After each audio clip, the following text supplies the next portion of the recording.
I'm aware that my videos are getting longer, I'm probably rambling, and my bad headshots have crept back in recently. So I'll endeavour to address all those things in this video. Assembly of the PCB is complete, and we're just going to do a minimum of testing right now to make sure everything's in top shape before we proceed with the final assembly. So powering up the ESP32. And the question is, well, what can we test? Well, really everything. The IMSI8080 ESP should be fully functional now. The power switch is in the off position. This is a soft switch. It does not directly cut the power. It's sensed by the firmware. Put it in the on position, and the machine is sitting in a halted state. This is the halt light. It might be helpful at this stage to reach into the box and pull out a few of the acrylic components just to help with the illusion of it being complete. The red filter, and this is a precursor to the final assembly. The red filter sits in front of the black plastic. The fascia plate with the text goes over that. Now it's starting to look like the real thing. Then the thick, 6mm thick sheet of acrylic goes on top. That's just going to ruin these shots because of the shiny nature of it, so I'll leave that off for now. So with the text fascia in place, we can really see what we're doing. The machine's in wait state. We can tell it to run.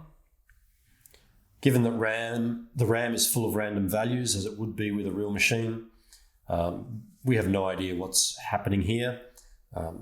There's something happening. It might be running some random loop. It happened to light the interrupts enable. We can stop it, run it, stop it. But we should now be able to test out quite a few features. So the first thing is, as we did earlier, a full reset.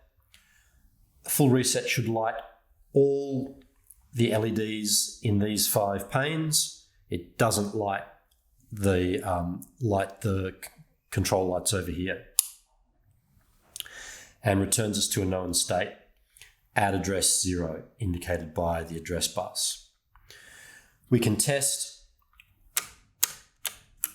all the address and data toggles by setting them all on and pressing examine. We've just keyed in address FFFF, and clearly everything's lit up. If you want to be thorough, you could turn each toggle on individually and hit examine and make sure just that corresponding LED lights up. The other thing that you'll need to know fairly soon is how to enter startup configuration mode. This can only be done when the power switch is in the off position. Hold the examine toggle high to the examine position and reach around and press either of the 2 reset buttons. The first is the tactile switch you installed on the PCB, probably easiest to get to at this point. Press it in, let go, holding on to examine before you release. And this running set of LEDs indicates that we are in startup configuration mode. The details for what all the bits do are on the website.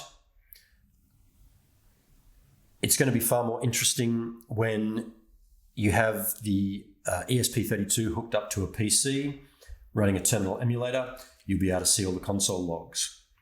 For the moment, I'm going to set it for the value that will boot into CPM, and that way we'll see a more meaningful set of running lights when we start the computer.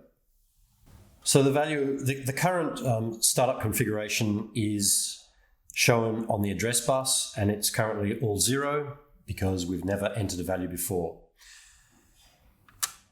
The value I'm keying in is described in the configuration guide.